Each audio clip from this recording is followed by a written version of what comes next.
Avec cette production d'Alcina, nous avons l'occasion de donner des rôles importants à nos jeunes chanteurs.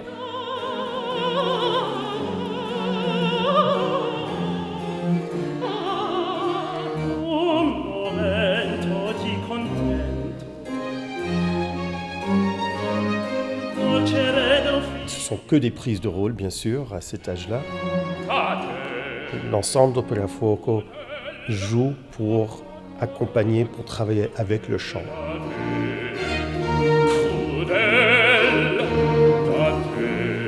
Du fait que nous exigeons nos jeunes chanteurs de s'exprimer sans partition, on leur donne les situations comme si on était dans une grande maison d'opéra. Mais je me suis rendu compte que c'était sur une durée, une vraie durée, et une combinaison de répertoires qu'on peut vraiment aider un jeune chanteur. Avec ces jeunes, j'ai trouvé un modèle où je pouvais vraiment les aider à adapter sur plusieurs répertoires. Avec les masterclass d'Opera Fuoco, on a la chance vraiment d'aborder des sujets importants. J'ai décidé de commencer la saison avec Kiss Me Kate de Cole Porter parce que c'est de la belle musique, c'est du très très beau texte.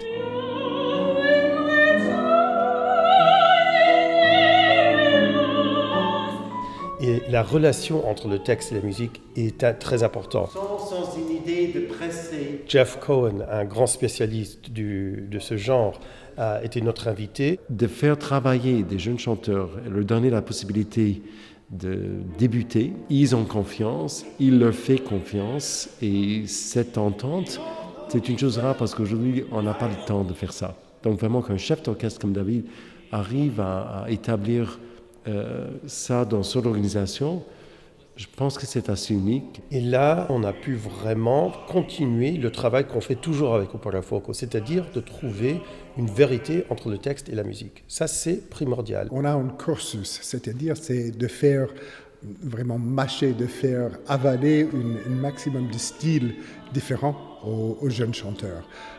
Parce que chaque style a ses exigences et des différences de placement de voix, des différences dans le sérieux ou dans le comique.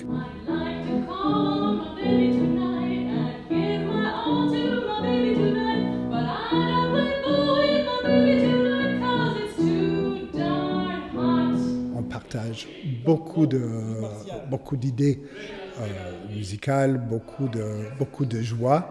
Et bon, on espère que ceci est contagieux.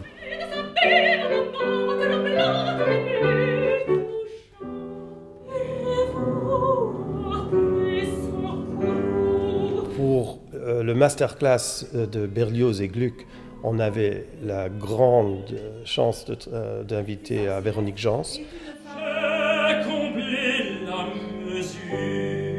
Et c'est tout l'intérêt de travailler avec Opera Fuoco et d'être dans cet atelier lyrique, c'est qu'on a affaire à chaque fois à une artiste ou quelqu'un qui vient en tant que spécialiste du répertoire sur lequel on travaille.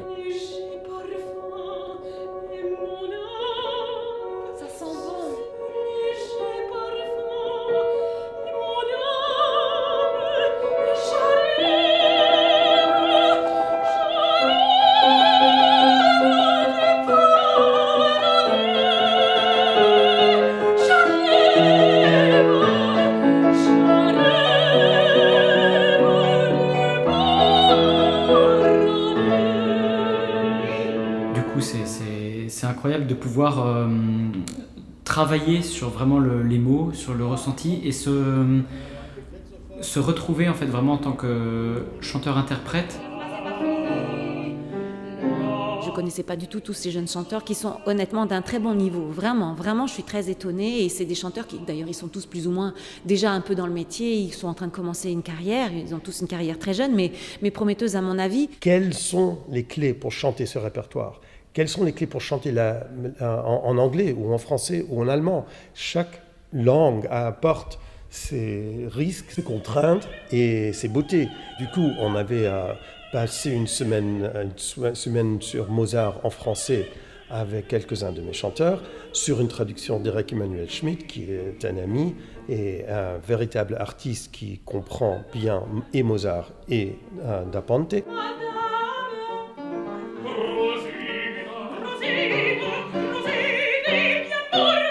qui est très surprenant chez David et ce qui est formidable pour moi, c'est son polyglottisme, c'est-à-dire sa capacité vraiment d'être à l'intérieur de plusieurs langues.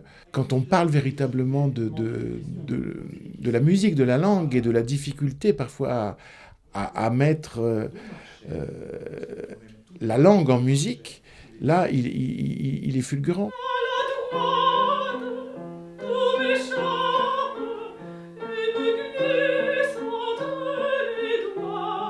Opéra Fauco, c'est vraiment unique, je pense, parce que je ne connais pas d'autres ensembles qui prennent des jeunes chanteurs à ce point pour les aider. Pas une seule fois, David ne m'a donné du répertoire qui ne m'allait pas. C'est leur donner tous les outils pour se défendre, pour venir en disant « j'ai quelque chose à dire, j'ai quelque chose à montrer ». Je ne suis pas là que pour suivre et je ne suis pas là simplement parce que j'ai une belle voix. Moi, personnellement, c'est les premiers qui m'ont fait confiance. Et ils m'ont vraiment fait confiance.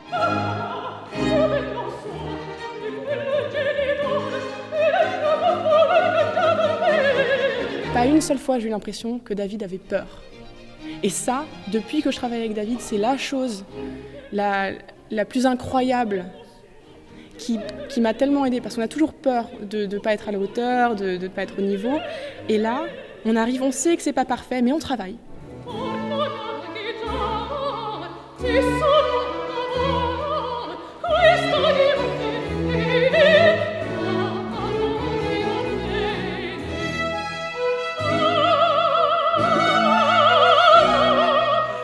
On a tissé une véritable famille de jeunes chanteurs.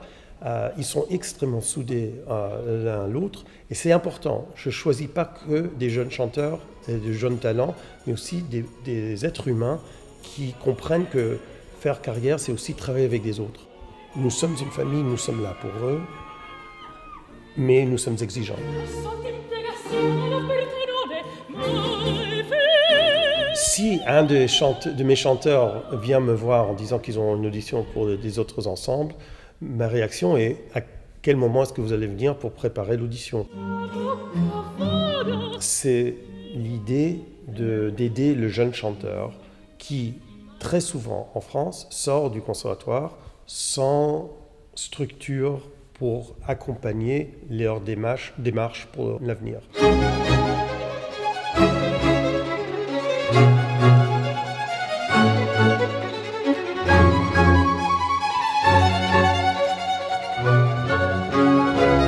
Avec Alcina, ce qui est beau, c'est que c'est un peu le summum de tout le travail qu'on a fait en préparation, en masterclass. Oui, Cole Porter, ça n'a rien à faire avec le baroque, mais en travaillant de Cole Porter, les chanteurs peuvent intégrer leur rôle en Alcina d'une façon beaucoup plus importante, beaucoup plus ciselée, beaucoup plus développée.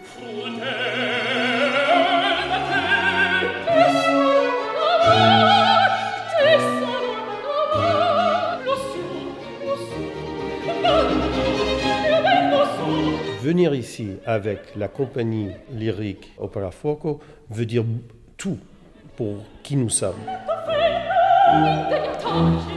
Opéra Fauco est devenu une compagnie lyrique parce qu'il y avait simplement le désir de joindre tous ces talents, ces jeunes talents, avec l'orchestre et développer une façon de parler. Là, on les présente, on est fiers d'eux et ils montrent un professionnalisme qui, pour moi, ça me renouvelle mon désir pour faire de la musique.